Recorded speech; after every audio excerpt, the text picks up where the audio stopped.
So I wanted to show you guys first all the pens that I'm going to be using for this spread. Um, First, I have a Tombow dual tip brush pen, dual brush tip pen. Ooh, I don't know the order of those words. But basically, it's the really big Tombow brush pens, and this is number 636. It's one of the purple ones. For those who are unfamiliar with it, one side has a brush pen, which you can use for brush lettering or highlighting, and the other side has like a small marker that you can use for fine lettering, as I did when I wrote out what the pen was.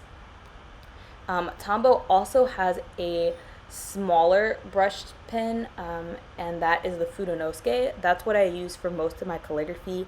It's a lot easier to control, and personally, I just like them better than the large brush pens. I feel like I have to write so big with those pens to get anything. So typically, if you see calligraphy, I'm using a Fudenosuke.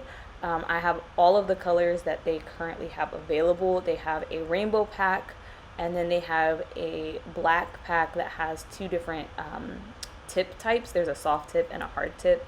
And so I'll probably go into those. I might do a video on those later, but most of my calligraphy is with the Tombow Fudenosuke. It is my preferred calligraphy pen. And so that's what I used here. I used the purple one. I also used Gelly Roll gel pens. So I actually ended up using three, and it was a whole lot of confusion with these, to tell you the truth. This is part of the mistake part, but I used the Moonlight series. I used two that are actually the same pen, but one is smaller than the other. There's a 6 point and a 10 point, and I ended up using both of them. The only difference is that one is thicker than the other one, as you can see. I like the Moonlight series because it's very bold. Like, the color is just very bold. It's a very pretty shade of purple. So I used those two, and then I had intended to use the purple Stardust pen, but I grabbed the wrong one, and I ended up grabbing the purple Silver Shadow. This pen is actually super cool. It's one of my favorite Gelly Rolls, not necessarily the purple one, but the Silver Shadow line and the Gold Shadow. They're really cool. You write, and it looks like it's in like purple or whatever color, and then the silver comes up, and it's hard to see on camera because it's not focused in on it, but it creates like a purple outline around the letters. So you'll see me use that in this video. I didn't really mean to, but hey, you roll with the punches. And then I used a regular Bic pen for my black lettering, and then when I wanted bold black lettering, I used this Pentel Energel because it just has a thicker stroke and it writes very smoothly. And then the final pen that I ended up using was a O1 Pigma Micron. The Pigma Microns are pretty standard. They don't bleed, they don't smear. I think they're actually supposed to be artist pens because they come in like every thickness you could ever think of.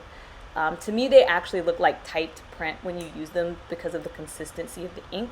But I really like those for like fine lettering and for highlighting things, or you'll see what I'm talking about when I do the actual writing. And of course, going into any spread, you need a pencil, some whiteout, and an eraser because mistakes happen. And that's what we're going to talk about today. So this is how I started off my spread. I had a clear idea of what I wanted. I wanted kind of a purple theme with this black text kind of anchoring it, and I thought that I would just do that and it would be great. But when I started doing the calligraphy, I ended up messing up the word sower. I wrote shower, and I was like, oh, how do I fix this? So I ended up using whiteout. I hate using the Fudenosuke with whiteout. It does not look good in person, but it looks okay if you want to share something on social media. As you can tell, you can't really see the mistake. I will say, if you use whiteout, the whiteout that I used, particularly with the Fudenosuke, make sure you let it sit for a minute because it'll rip. The pen will actually rip the whiteout, which causes problems, and it won't be as smooth. Also, one of the problems that I have is that if you go over the whiteout with eraser, some of the eraser flakes will get in it and make it dingy and make it obvious that that piece of the paper is differently colored. So that's one thing you want to be mindful of when you use whiteout. Sometimes you can just leave it. I'm not gonna lie. Sometimes I just leave spelling mistakes in my journal because I'd rather it look nice than for it to be accurate. Other times I will actually fix it, particularly in like a Bible verse, because it feels weird to leave that mistake in there. Another mistake that I made on this page that you probably have not picked up on at all is that I used the wrong pen. So when I wrote out the word parables, I had this vision of a black outline with a sparkly purple text. That's not what I got because I picked up the wrong pen and used the silver shadow pen, and you can't even see the purple outline. So I just carried it through the theme and just kept using the pen to make it look like it fit. Sometimes you will have to be flexible and just kind of alter your original vision to make the page look decent, and that's okay. And sometimes it comes out better than what you had planned, because I think that came out really nice. When I went to the next day, I wanted this page to mirror the other page that I had just done. These verses actually go together, and that's why I wanted them to mirror each other. So I wrote everything out in pencil. I wasn't sure if this verse would fit in this margin, and I also wanted to see which words I wanted to do in cursive, which words I wanted to do in block letter, and which words I wanted to do in black. So that's why I wrote it out in pencil first. As you could see in the first spread, that does not stop me from making mistakes. One thing about writing behind things in pencil first is that means you have to go back and erase it.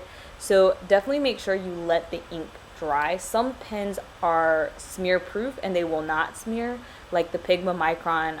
Even the Fudenosuke, it doesn't smear, but that Energel and the gel pens, they will definitely smear.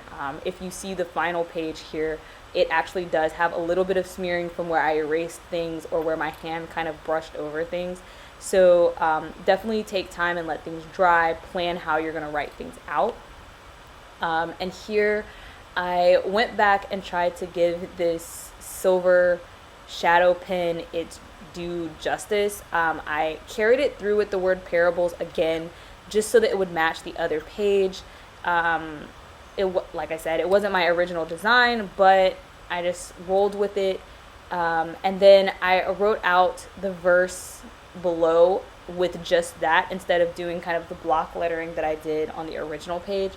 I don't really like that it doesn't match exactly, but I also wanted to use the silver shadow pen in a way that actually showed it for what it was, because it's a really cool pen. It writes in purple and then the silver kind of bubbles up and you get this purple outline around the text, and I wanted to showcase that since I had inadvertently put it on this page and you can't really see that outline as well under the purple highlighting.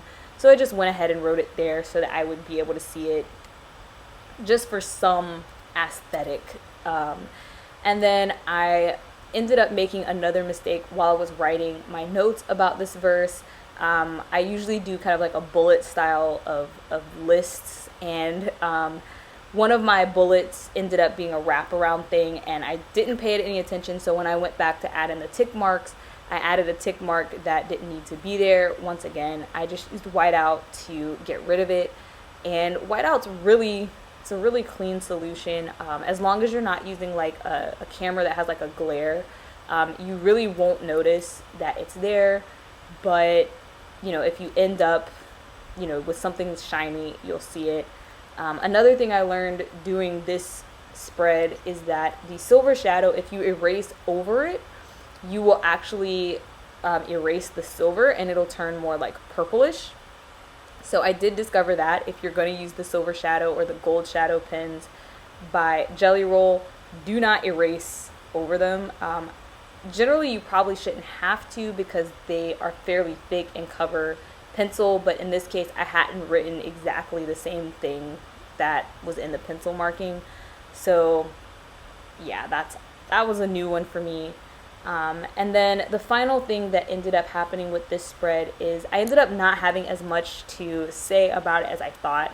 So I had this huge chunk of space at the bottom of the page that I didn't really know what to do with. So I went and got some stickers They are from the Happy Planner Squad Goals collection, and I had used similar stickers on the other page at the bottom just to give it a nice finish. So I got the bigger flowers, and I thought the flowers went along with the theme. It's about the parable of the sower. So I went ahead and put those stickers there, and then I got some large text with a little quote that I came up with on my own, just to kind of take up space and make it feel full. You can't see this in the camera, I don't think. You might be able to see it a little bit. Is that I put the top sticker in a place where it actually covers the text a little bit. It wasn't really intentional, but I could still read it, so I really didn't worry about it. I just let it go. Again, this is one of the times I didn't wait long enough to erase because I was trying to film it for this video, and I ended up doing a little bit of smudging and smearing.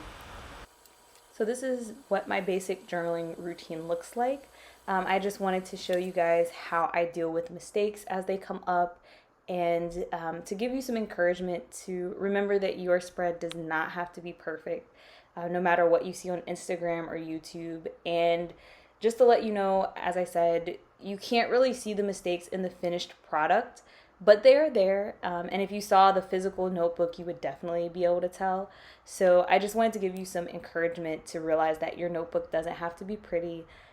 Just go with what you like, and just enjoy it for yourself.